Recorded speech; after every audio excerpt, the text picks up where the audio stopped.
My name's Penny Coventry, and we're here today. We're going to be talking about constructing solutions using Access web apps or Access apps. Okay, I've done a few sessions on Access apps before. I did one 2 years ago, I think, and I definitely did one on the roadshow, and I've done some at the user groups.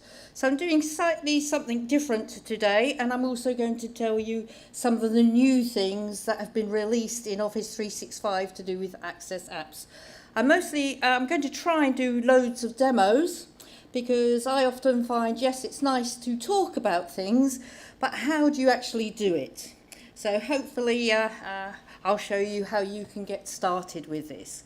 I'm Penny Coventry. I've been awarded the MVP in SharePoint Server for 9 years now. I'm also an MCSE in SharePoint 2013, so I've got a background in IT Pro, but I do spend most of my time now with information workers. I'm an independent consultant, but I do train for combined knowledge and help out at Lightning Tools. So I've been working with SharePoint now since 2001. Here's the agenda. Who's used Access apps? Okay, so I'm going to introduce Access apps. So for those people who haven't used Access apps, I will talk you through those so that hopefully we'll have all the same bases to then step forward. I'm going to compare what is Access apps and why you would choose it, for example, over SharePoint lists or libraries. And then I'm going to tell you what's new since RTM, and mostly what is new has been delivered in Office 365. Whether those new functionality is going to be in SharePoint 2016, we'll have to wait and see. But at least if there is going to be something new, then perhaps it will be the stuff that's already released in Office 365. We'll have to wait and see. Okay. I'm then going to talk about this new stuff. So there's Office apps for Access. So Jeremy in the keynote speech did talk about Office apps, apps for Office. So he showed you an Office app that you could use in Outlook, that you could use in Word, and so on to connect up with Salesforce and so on. So there are apps for Office that you can actually install into Access. So I'll show you how to do that. Another new feature that was released in Office 365 is Cascade Controls. So that means you pick something off of one list, and that restricts what you can pick off in another field. So again, I'll show you how to implement that, and I'll talk about other additions. I've got a number of resources so that if you want to take this further and explore Access apps for yourself, then there's some links there. And then we'll finish up with question and answers. So what I'm going to do is I'm going to talk mostly at the start, and then once I've done all the slides, I'll then do the demos instead of flipping back and forwards between slides and the demos. So what is Access app? Well, Access app is an online database. Okay, so it's not a desktop database, which you're used to for, 15, 20 years, which is what traditionally you used to create with Access. You can still create an Access desktop database in Access 2013. There's no new functionality that's been added in Access 2013 as far as the desktop databases are concerned. So if you want to learn how to create your Access desktop databases, just get hold of an Access 2010 book, and then you're all sorted. So for many years now, Microsoft is trying to help people try to save the database that you create with Access online, so that the IT department can back it up. Because the main problem with Access desktop databases is that somebody would store it on their C drive, their computer would change, the C drive would break, and then you'd lose a business critical application. And also the Access desktop database is only really suited for 5 concurrent users, so it's not really used for scaling up. So this here, the Access app or Access web app, is the Microsoft 4th attempt at trying to save the database that you can create with Access online somewhere. Okay. Now, in this particular case, the database that's created when you create an Access web app is an SQL database. So that gets over the problems that people were complaining about in Access 2010 with the web database. The web database used to map all your Access tables to SharePoint lists, and so you used to lose your relationship agreements. Whereas here, you're going to keep all that because you're in a bona fide, proper database, which can really scale well if your IT department want to do that. Now, there's a couple of ways of creating your Access apps. One is to go through your SharePoint site and say, add an app. And so just like if you create a task list or a document library, there's some templates there. So there is a template there that you can use to create an Access app. Unfortunately, it's almost like the blank list template. It doesn't give you much. So really, the best way to do is to open up Access and create your Access web database from Access. And as long as you're connected to the internet, there's loads of Access app templates that you can use as starters. Okay, and I've listed some of those there. The one I'm going to be using in my demos is the asset tracking template. So I'm building on that and adding some additional functionality to that. Why would you... I must be clicking... So yes, an Access web app is in fact a SharePoint app, okay? And so in fact with Access 2013, once you've created your Access app, you can actually package it up and you can save it into the SharePoint store and start earning yourself some money. And there is a couple of Access apps already up there. One of them was created by an Access MVP.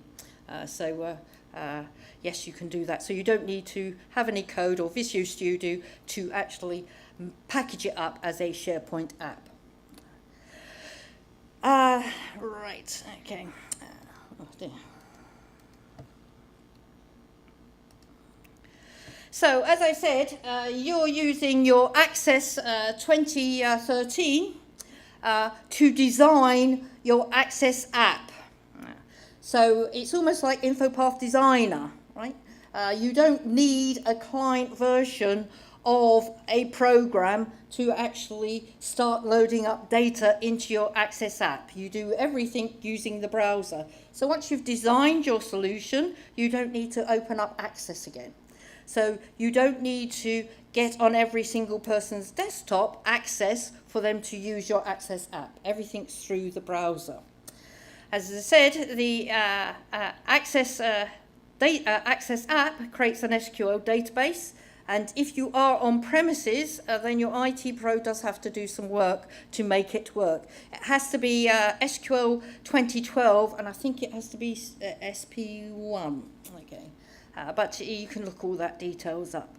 But because it's an SQL 2012 database, it means, and it's not part of SharePoint, it's not a SharePoint content database, you can actually directly access it.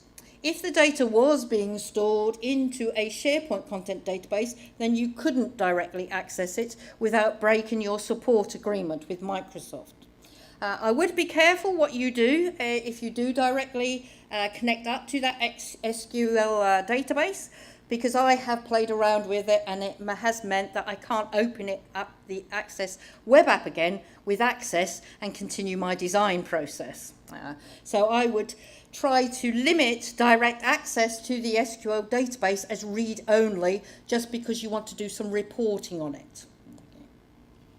And I will show you how to connect to it directly. So, as I say, I'll do all the demos later.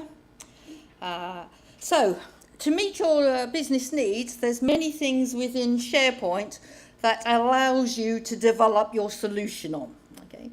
If you just need a simple form and you're using Office 365, then you could use something like called an Excel survey. So that's not available on premises, Maybe it will be on the future, I don't know. But that is a simple form. The advantage of using an Excel survey is not only can you save the Excel workbook, which the Excel survey creates for you, into a document library, but you could also save it onto your OneDrive, and then you can have as many anonymous people respond to your survey, and you can collect information from that survey and then do some analysis of that data within Excel. If you need more lists, more ways of separating your data, then you have got your SharePoint lists and libraries. And usually you would create your SharePoint lists and libraries to create a solution, and Jeff's going to show you a solution tomorrow around a project scenario where your data is loosely coupled. Some of your lists or libraries may look up data from the Managed Metadata service, may look up data from other SharePoint lists, but there is not a high dependency between all your lists and libraries. If there is a high dependency between all your different tables or your lists and libraries, then perhaps Access is the way to go. The downside of Access web apps is that it is self-contained within this SQL database. So it's not within your SharePoint database. Therefore, SharePoint doesn't know when that data changes. Okay? So you can't trigger off a SharePoint workflow if you're amending data within your Access database. But it is self-contained, and you can develop quite nice scenarios like you've always been able to create using Access. Of course, if all you want to do is have pretty forms or very complicated business logic, then you could either amend the list forms that come by default with your lists or libraries, or you could use something like InfoPath to amend those forms. So yes, as I say, when you build a solution, you would very rarely create one list or library. So I've just created a schematic diagram here of a holiday request business scenario. And I would need at least 2 different lists to gain altogether the information, because I don't want to duplicate everything twice in the same list. So I would have a calendar list, which I would have perhaps called holiday schedule, and I've got most of the columns I need. And my business requirement would also say I need some extra columns because I want to say how many days I'm going to be absent.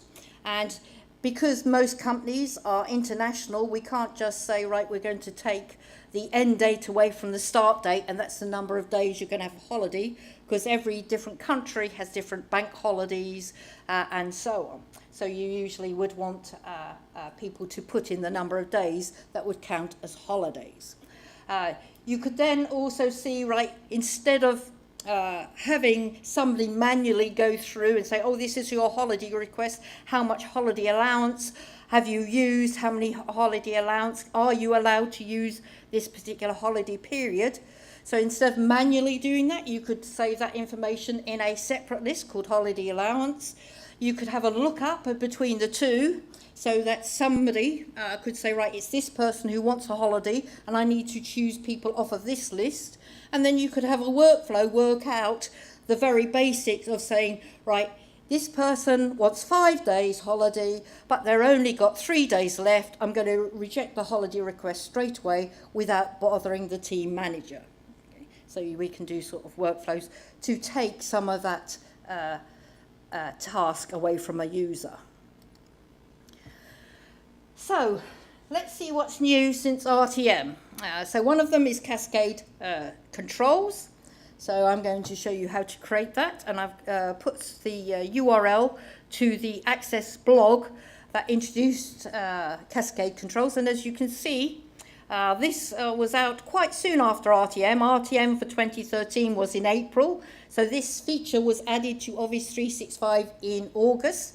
It took a while to roll out. So even though I saw the blog quite early, if you are in an Office 365 tenant, the new features aren't always available to you immediately. Like America tenants tend to get it before the UK ones. And you can also configure your Office 365 tenant to get faster updates than normal. So that's one of the things I'm going to talk about. The other one is these Office apps for Office. So this enables you to visualize the data that's stored in Access. Now there's still maybe a case that you may have a reporting Access database. In many of the Access solutions that I've developed, we've had a number of Access databases, some that contain data and some that just contained reports. And you can still do that same scenario with your Access apps. Okay? So your Access apps could contain the data, and your Access desktop database just reports on that data from that Access app. Okay? And you can save the Access desktop database to a document library so other users could still see the reports. So here's some URLs for that. Other additions, these are more recent, so this one was released in January this year, was that there's a new action. Within your Access web apps, you can't write Visual Basic because Visual Basic requires the code to be executed on the client. Now your Access web apps are all going to be executed within the browser and also within data logic within the SQL server. So any of the macros you write within your Access web apps will either get translated into JavaScript so that they are actually executed within the browser, or will be translated into stored procedures or triggers. Okay. So there's a load of actions that you can use within your Access web apps, and a new action was added to your Access web apps in January this year that allows you to send emails. Again, an oversight perhaps early on. The other thing, as I said, Access web apps, it doesn't have all the capabilities of your desktops, and one of them is the reporting capability, which is why you might want to directly connect up to the SQL database and use reporting services or Visio services to actually report on the data that's saved in your Access web app. Okay. So what they've done at the end of last year was provide you with a button so that what you can do is, if you're displaying your data within your Access web app in a datasheet view, you can actually download your data and it will import it into an Excel spreadsheet so that you can then do some Excel reporting on that. So I'll show you where that new button is. So let's do the demo. As I say, it's going to be one load of demos. If you have any questions, then please do ask me. I'll start off first by creating an Access database, an Access web app database. So I'm going to start Access, and what you can see here is that I've got by default 2 Access database templates. Okay, I've got a blank desktop database, or I've got a blank web app template. Okay, so this custom web app, as I say, doesn't include much. It doesn't even include any tables. Okay, so that's the same Access web app that you would create if you were going through the browser. But what you can do if you're connected to the internet, you've got the capability of seeing loads of other Access web app databases. So I could see loads of them there. I can type in keywords. So if I know that I want to start building a particular scenario, so to meet my business requirements, then that will also work at showing that. You can always tell the difference between Access web app templates and desktop database templates, because your web app templates have got the globe on them. So that's the one you want to choose. There is no mechanism of converting a desktop database to an Access web app database. So I can choose asset tracking. So up it comes, and it tells you a little bit about this template. and then it asks which website do you actually want me to create this SharePoint app underneath, okay, this Access Web App underneath. So for all intents and purposes, this Access Web App looks like a subsite. Okay. Unfortunately, it's not a full-blown subsite.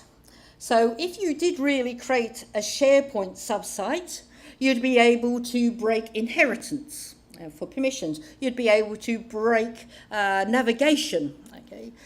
With your Access Web Apps, you're going to be inheriting the permissions from your parent site.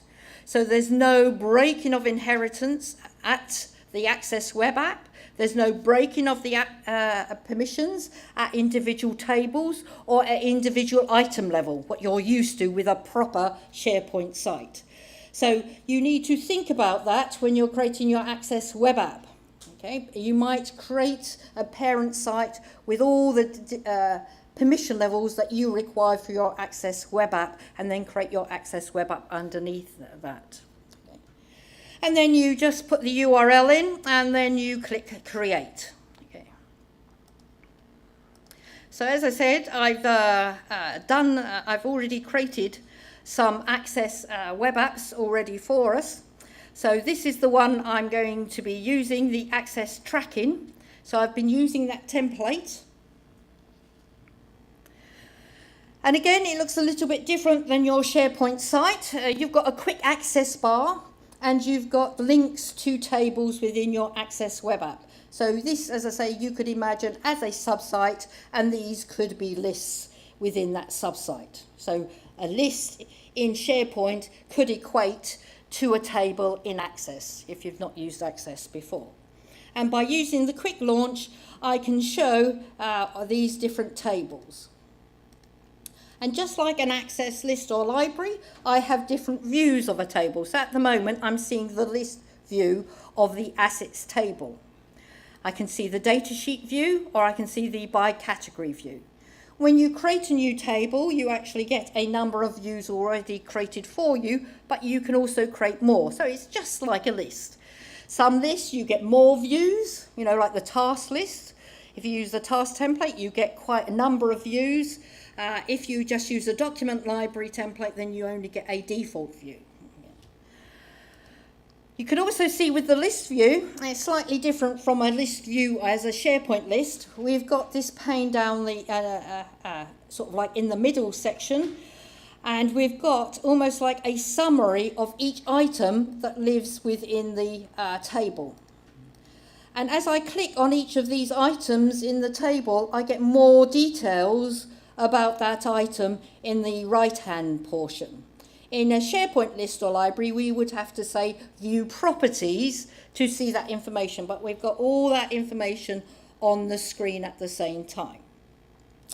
In a SharePoint list or library, we would have a ribbon. We haven't got a ribbon here, but what we have is something very similar. These are called action buttons. Right? So I could add a new item, I could delete an item, I could edit an item. So by clicking, for example, the edit item here, I can actually type in the values. It doesn't come up as a dialog or open up a new window like you have in SharePoint. It's all within the same surface area within your Access Web App.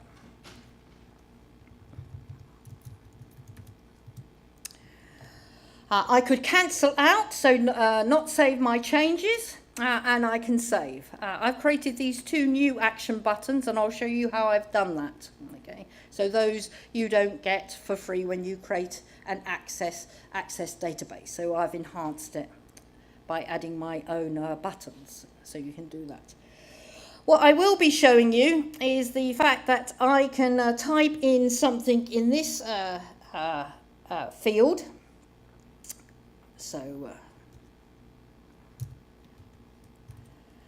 And even as I start typing, it's looking ahead to see the values. So this actually is a lookup field, and it's looking up the values of manufacturers of assets. So I've got a vendors table where I've got all the predefined vendors that people can actually buy assets from. So with where they can buy their laptops or whatever. And so as I type ahead, I can actually click and say, right, that's the one I was after. I don't have to type in 3 characters like you do in some systems. As soon as I type in 1 character, it will filter the contents within that other list or library. Just like with your SharePoint list, you can embed your choices within your table, or you can look up the values from elsewhere. This particular field looks up values from another Access table. You can add linked tables into your Access web solution, so your data need not live all within your Access web app. So you can link up to SharePoint lists and libraries, to other SQL tables and so on. Now, because I've chosen Lenovo here, this is a Cascade configuration, so I can only, in this model combo box, choose authorized models that were created by Lenovo. So at the moment, I've only approved one particular model. And then I can, as I say, save or cancel. So let's have a look. So here's my vendors table that was being used as a lookup for the manufacturer field. And here are the manufacturers of desktop, laptops, smartphones, or whatever that this fictitious company can actually buy. And then I've got the approved hardware. So here for each of the approved hardware, and I haven't called them proper names, you know, like HP 8486P and Surface Pro 3 or whatever. So I've only called them H1 and H2. But here we can see the properties of the H1 model, and yes, it's created by Hewlett-Packard. And we can see down here how many H1 pieces of hardware we've actually got, okay? Because when I created the asset, so when I come up here and I say, right, this asset that I'm going to let Brett use is in fact the Lightning Tools phone. It's an HP H1 model.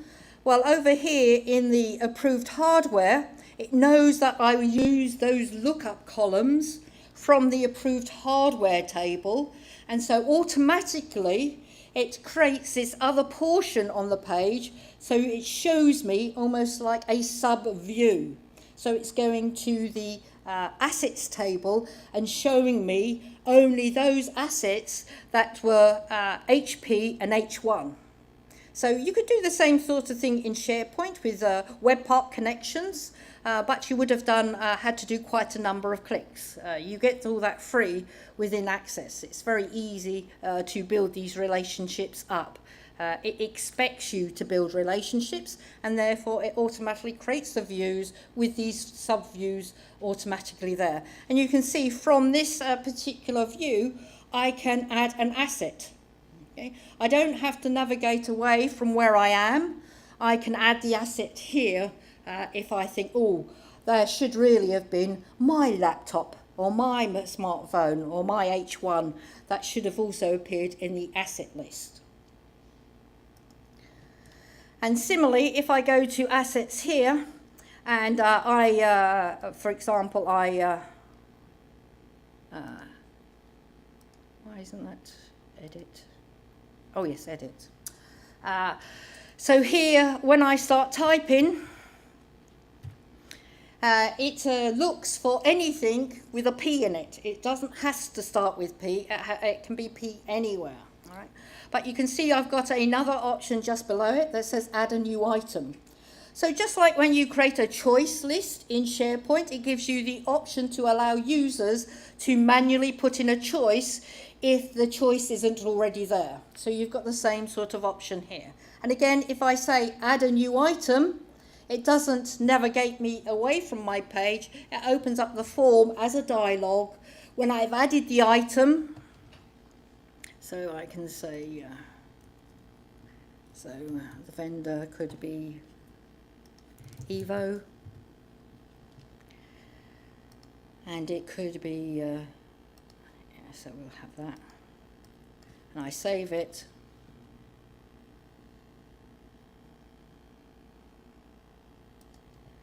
You can see I haven't been taken away, and it's recognised that I've just put in this new manufacturer, and I haven't had to retype it in again.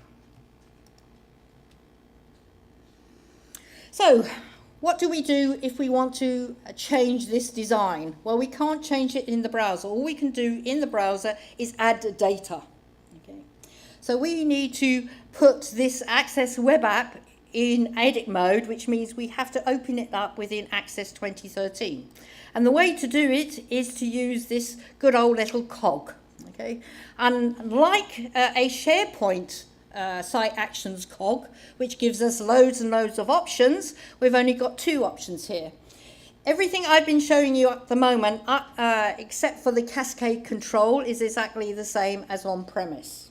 Okay. If you are on-premise, you will only get one option from this settings cog, which allows you to customize your Access web app within Access 2013. But because we're in Office 365, we have got this new feature that has been released since Access 2013 was released. And I'll come back to that and show you. So yes, I'm going to customize this Access web app in Access.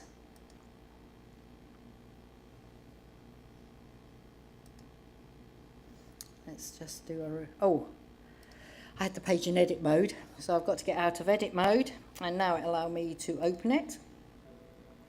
And you get all the warnings. Are you really sure? Files that you download might be dangerous. So here is your Access web app. Usually when you open it, you will only get this view. So we can see down here the quick launch, and we can click on each of these as we did in the browser. So here I've got the assets table, and I can see the views along the top. So I can click on the view and I could amend it. Let me just quickly go back to the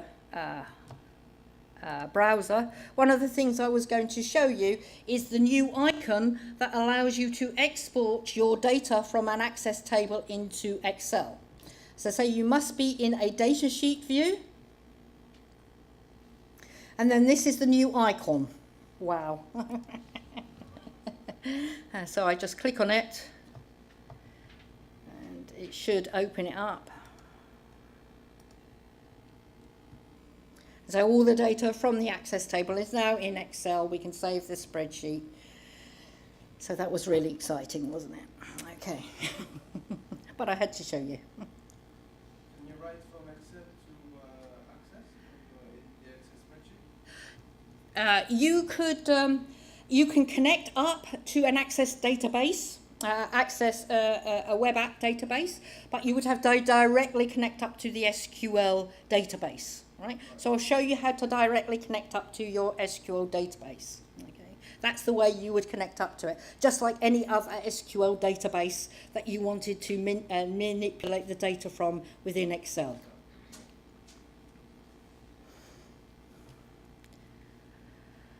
Right, so here's the data sheet view. So the next thing I really need to show you is how to create this Cascade control. So along the way, I'll show you some other things like creating some tables and stuff like that. So I'm going to mimic the Access table, all right? But I'm not going to create all the fields. I'm just going to create two fields, one looking up the values from one table and then the other one filtering its content because you've chosen a value in the first table. You can show the navigation pane, so if you really want to see the tables, then there they are. And I've already created a macro in this particular Access database, so I'll show you how to do that. So on the Home tabs, we don't have many options. So as I say, it isn't the full-blown functionality that you have in your Access desktop databases. But I want to create a table. Again, just like when you're creating an Access web app, there's many, many templates that you can actually use as a basis for the tables for your Access web app. So if I wanted to keep a note of how much beer or wine or spirits that I'm going to be drinking over the next couple of days, I could put that in. Oh, perhaps it's not beer, perhaps it's wine.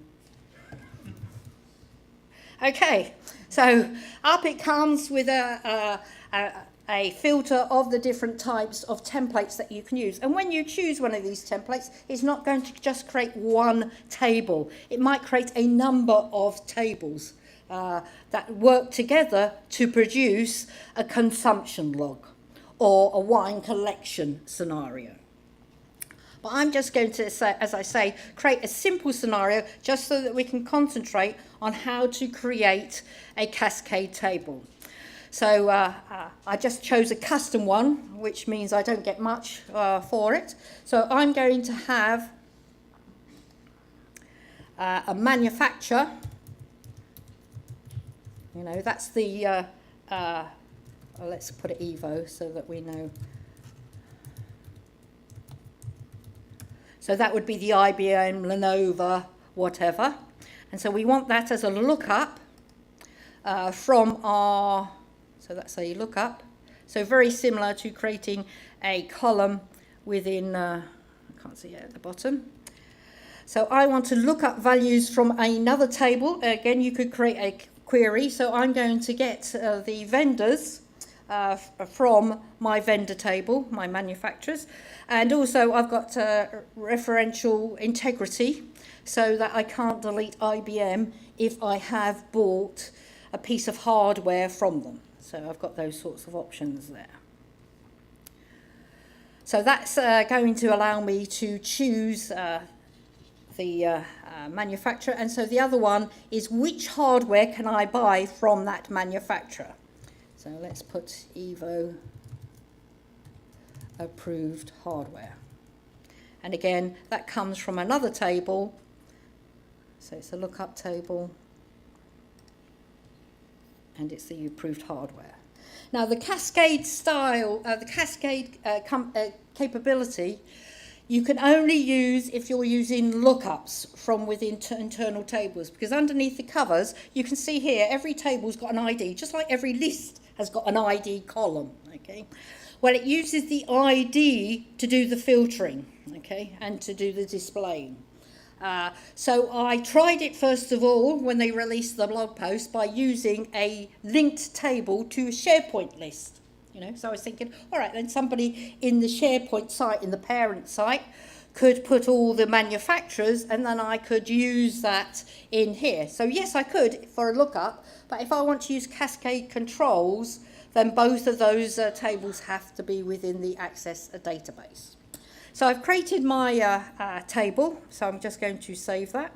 So I'll call that Evo Assets.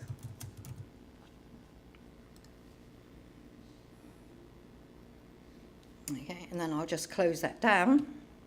And you can see automatically it's added that table to the quick launch. And if I click on that in the quick launch, you can see automatically it's given me two views of that table. Okay. So I could display that on the site, but I want to edit it because at the moment these two fields are not related. So I could type in Lenovo here and I could choose an HP machine, okay? But I want those two to filter. So I'm going to edit these two fields. So I'm going to remove, I don't want it into datasheet viewer. Did I choose? Right, I want to do it in list view. So at the moment,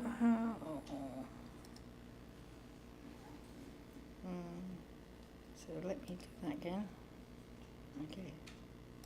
Okay. So I want to add a command in here. So I want to add a combo box. So that's the combo. That's the combo box. So if you're not too sure, you can just hover over and you've got tips. So it adds it in, and you can display these wherever you want. And you can now configure this combo box. So I want to control the source. So I want the different approved hardware to be displayed in the combo box. And I want to get the hardware from the approved hardware list. But it knows that there's some lookup columns in that hardware list. So it's given me another control at the bottom that says parent control. So I can say, yes, the parent control is the manufacturing Evo box. Okay. And that's all I need to do. So I can save that. If I haven't got the browser open or with this Access web app already showing, then I have got on the home ribbon the ability to open up the browser and display the web app. So I can now go to the asset and I can, I thought it should be there. I should delete that. You can see the control there. That threw me because it wasn't there. So when I type HP in there, why isn't that working?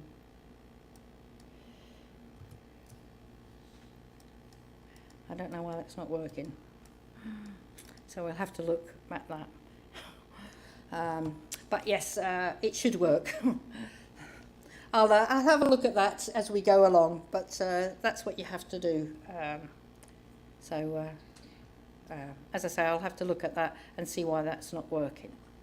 So let's get on to the next thing that I want to show you, which is adding a display to the assets table. So I want to use the Office apps for Office to do some visualization of data. So what I'm going to do is, right, okay. So let's close that, come back here. Let's go back to the site. So here's my assets table. And I'm going to create a new view.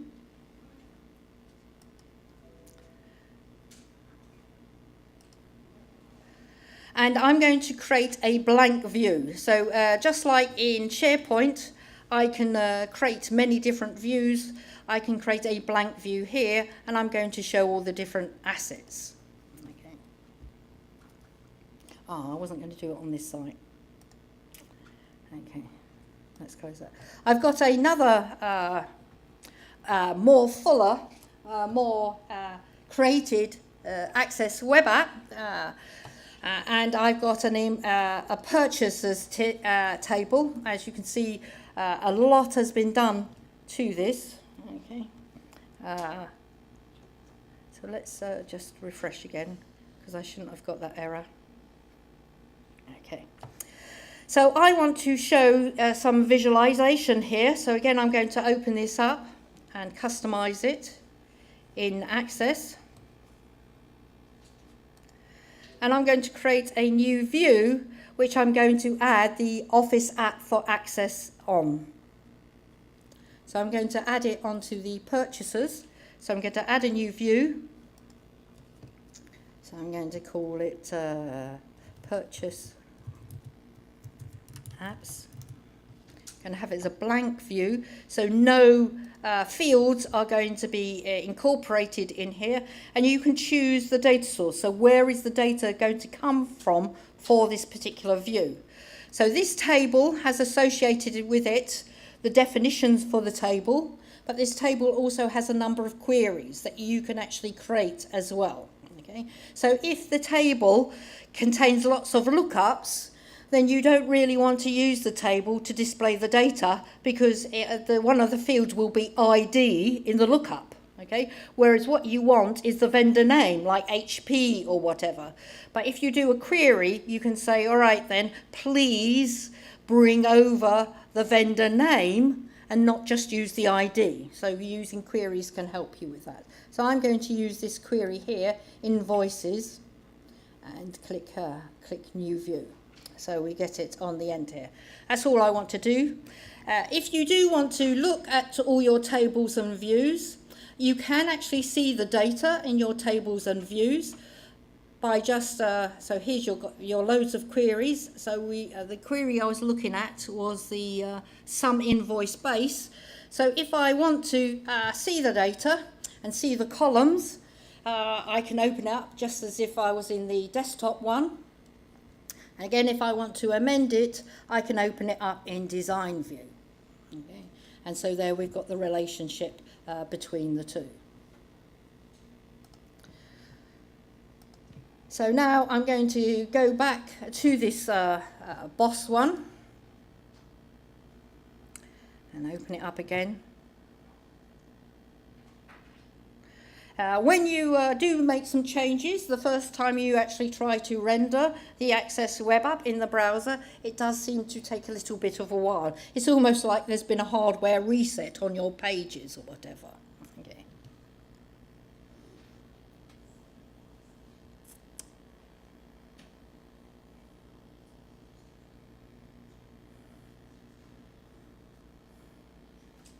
It's working on it. It's still working on it, and here it comes. So if I now go to, it's not quite there yet. You can see here for this particular Access web app, we've got a splash page. So you don't have to immediately show a table. And again, if I've got time, I'll show you how to create a splash page. So I go back to the purchase list, and I can see here that I have got the new view that I've got before. I'm using this at 1024 by 768, which is why the view has gone across. So at the moment, this particular view is not displaying anything. All it's displaying is the action buttons. Now I can get rid of the action buttons. I don't have to display them. What I'm going to do is I'm going to add an Apps for Office to my Access web app. So I'm going to use this second link.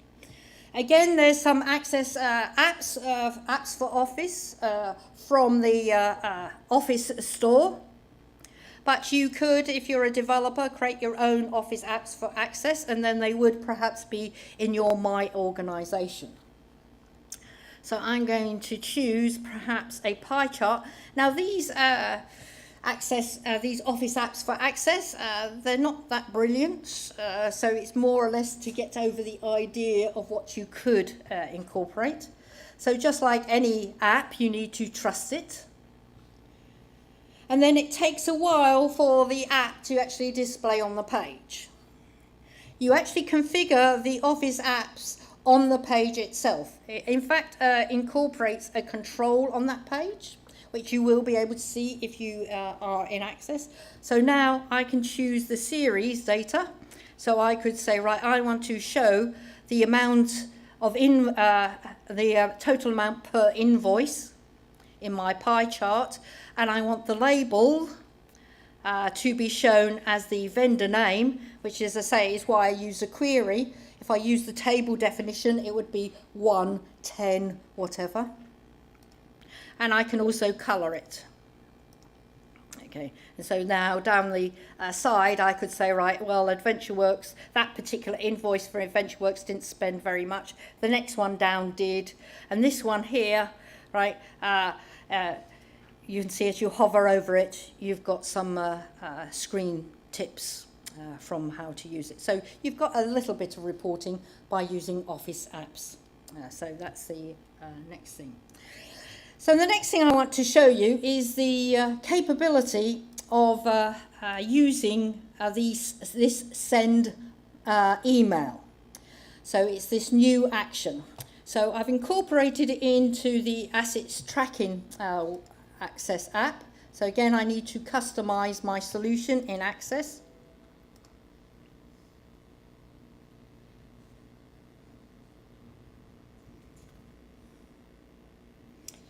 And so the scenario here is that what you want to do is that when you add a new asset to your Access web app, you actually want to send an email to the person who this asset is going to belong to. Okay? So every time I create a new asset, I want this email to go across. You can create macros so that they're not tied to a particular list. All right? You can create a macro for an insert, delete, or modified action on a list. Or you could say, right, I want to change something as somebody's filling something in on my form. So if you want to create a macro on an insert, delete, or update, then what you're doing behind the covers, because you're dealing with business logic, so the triggers are actually happening within your SQL database, you're actually creating stored procedures and triggers. Okay? If you want to create a new button and you want to switch between one view and another view, or you want to filter the contents that's being displayed, then that would end up as JavaScript. Okay. So I want to amend something on the assets table. So let's put this into design view. And on the design tab, so this is contextually sensitive like all ribbons. Whoops. Okay. We've got the ability to create, they call them events, but you know, so on the insert event, I want to configure or define certain actions. I can see that there is an insert macro created because the on insert has got the background color of pink. So this is very similar to creating SharePoint Designer workflows, right? It's no code, but you've got to choose your logic, okay? And what you can do is you can add your new actions, okay? So just like in SharePoint Designer with your workflows, you've got actions, so the same with these macros. So you can see here I have got a send email macro. So I can just add it, and just like in SharePoint Designer, it'll ask you to fill in certain fields, okay? We've got the capability to choose what we want here. So let's have a look at the logic that I've already created. All right.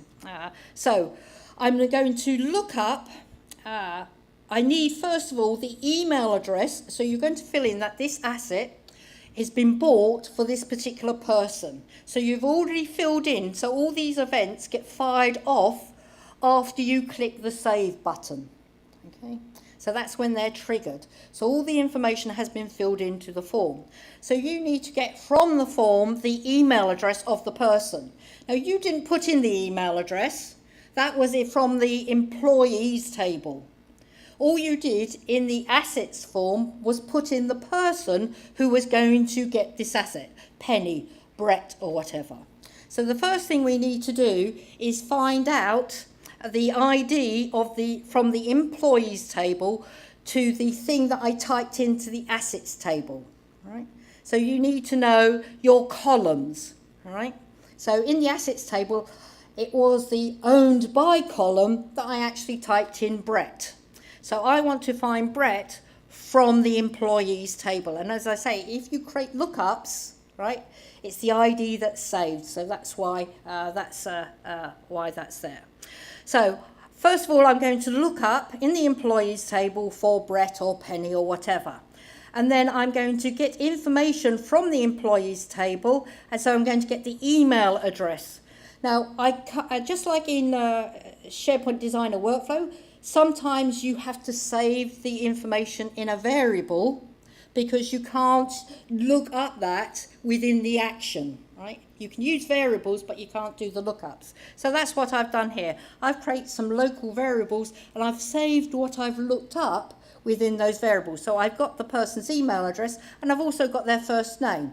Because I'm going to send an email, I want it nice and friendly, so I want to say, Dear Penny, your asset is now ready for you to arrange pickup. Okay. So that's the information I get here.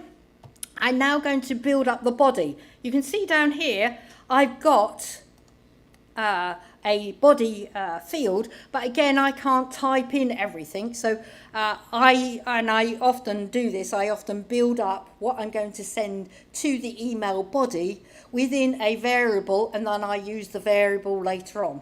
Okay. And because it's Outlook and I want it to look nice, then I've included some HTML tags to do that. So I've got here, so I'm going to colour it blue, I'm going to write their first name, then I'm going to say your asset has been assigned to you, and then I've got some other things I can change from that. So you can see here. So I can concatenate it. So just like with many other things, you've got loads of operands you can use, like concat. You've got some string values you can use,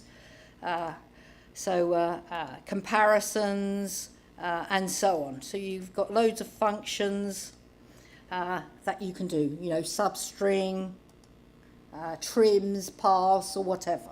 So that's the same as many other systems that you may be used to, you know, like if we had the design view and you were using the data view web parts, you could do the same things with that. So I've put together what the body should be. And so here I'm using those variables, and if I'm using a variable or even a value from the table, it has to be square brackets.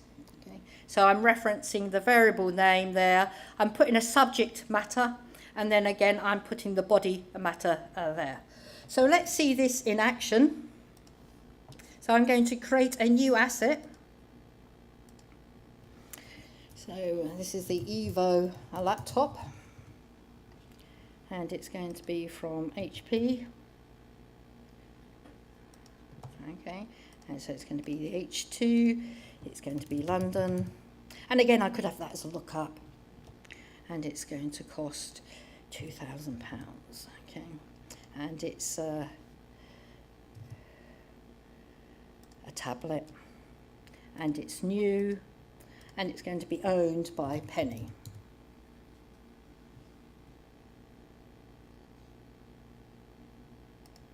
Okay, and I can save it. Right, so let's have a look at email. Now, the only drawback with the send email action is that this email address must be within your tenant. So you can't send the email to an external email address. Okay, but it is their first attempt. Okay, so welcome to SharePoint. Oh, no.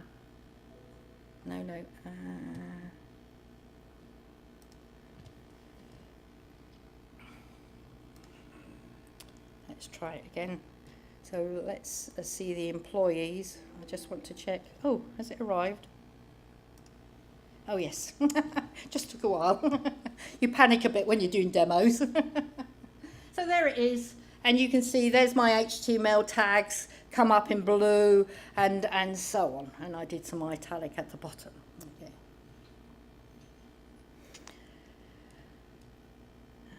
So that's the tab. As I say, you can create other types of macros. Okay. So one of the things I might want to do is at the moment I'm showing all the values, all the assets that have been bought within the company. Okay. So what I might like to do is, yes, I can filter. So if we look again at this solution within the browser, I've got the capability of filtering. So I can filter the items that are displayed in the quick launch, but I might want to make it a lot easier for people. If there is a common filter that you use again and again, just like in lists and libraries when you create a new view, because people use the same filters again and again. So I want to create a new action so that when I click on it, I could perhaps here, so let's get rid of that filter at the moment. You can see that one of the values is, I've got an acquired date and I've got a retired date. So I might want to find out which assets are actually coming up to the retired date, because I need to buy some assets to replace these assets that are near to the end of their financial life. Most companies it's either 2 or 3 years. So perhaps I want to find out which assets will be retired in the next 28 days, or perhaps I've even missed and they were retired a lot longer than the last 28 days. Okay. So this is what this filter does here. So you can see all the retired dates are gone, so 1st of April or whatever. Okay. And I've also got a button here to take the filter off. So that was the result of, again, so I put the view into edit mode. I can add new buttons by just clicking the plus, okay, and I can remove them just by clicking the action button and clicking delete. When I click the plus, you can see I get this little database icon, and when I click on that, I get this up. So I can change the display of the action, and I have changed it to an exclamation mark. And I can then click the on click, and it then takes me to the macro design environment. And again, just like before, I can have actions, I can ifs, and so on. What I had to do first of all is create another macro that would go to the table and say, is there any items in the table that are near the retirement date? Right. Then, if there is, then I want to go back, query the table, and filter the contents. Okay. If there isn't any values in the asset tables near their retirement date, then I'm just going to put up a message box that says there isn't any. Okay. So this was a two-part solution. One is to create the macro that goes away to the asset tables to look to see if there's any retired items first of all. I call that macro, and in that macro I set a value, a return value. I have to assign the return value to a local variable. I can't use the return value in subsequent actions. As I say, I have to copy the values within the return value into a variable, and then I can use that variable to decide what to do. If you have a look to see how to take off a filter, very easy. All you do is call the requery record action with no parameters, and that takes the filter off. So that's a really easy macro.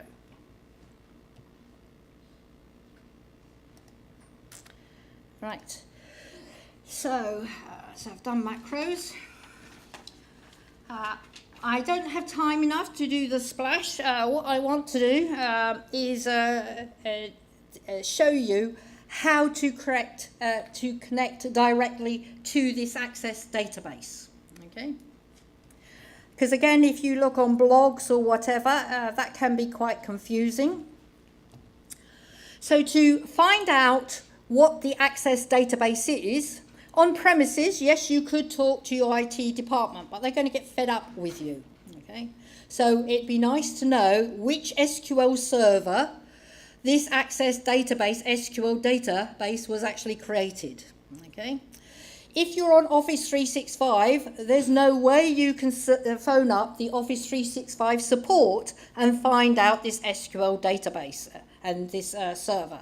So there is a way in Access that you can find out this information. So you click on the File tab and it takes you to the Backstage view. Down the bottom here we've got the Manage Connections button. By default, nobody's allowed to directly connect up to your Access SQL database. Okay? You must only ever connect up to it using Access or using the browser. But we want to directly connect to it because we want to perhaps do some data analysis. Okay? You can choose between enabling read-only connection to your SQL database or read-write. For safety reasons, I would keep to read-only. As I say, I have mucked about with the SQL database from the SQL Manager Studio, and I've really mucked it up. Okay? That's all right because, you know, I'm playing around. But if this was a production Access web app solution, you won't want to do that. Once you've enabled it, so you can see here that I've enabled read-write connection, what you can see now is this is the information you want. You want what is the server that this SQL database is living on. So this is Office 365 I'm doing this in. You do exactly the same on premise. This is the database name. You've got no control over the database name, so your IT department aren't going to like you. All right. Usually you would create a separate instance for all your Access SQL databases. This is the name that you've got to use. It's using SQL authentication. Okay. So that is the SQL user ID, and that's the password. If you do think that your password has been compromised, there is a way of resetting the password. So let's open up the SQL Manager. And just to show you that I'm really doing this, okay. So there's, I've installed the SQL Manager. I'm using Windows 8. It's not a server or whatever, so I've only installed the management tools. So in here, I need to put the database, right?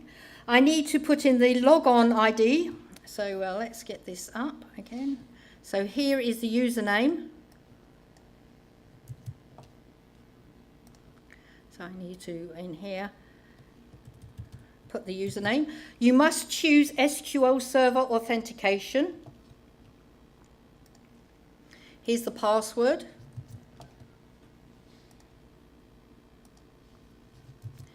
And then I've also usually, when this box comes up, you usually just see it like this, okay? But I want to put the database name in, so I click the options so that I can see the connection properties tab. And in the connection, connect to database, I've pasted in the database name. So now I can connect up to it. Now you can use this same sort of methodology if you want to connect up to it using Excel, okay? Or if you wanted to connect up as a linked database to it or whatever. Okay? Or if you want to create an external content type, so you're using BCS, and then displaying the contents within your external, your Access web app as an external list or as an external column, okay? So you can't create SharePoint workflows, but you can still use the data from your Access web app, okay? And yes, you could theoretically update your information through the external list.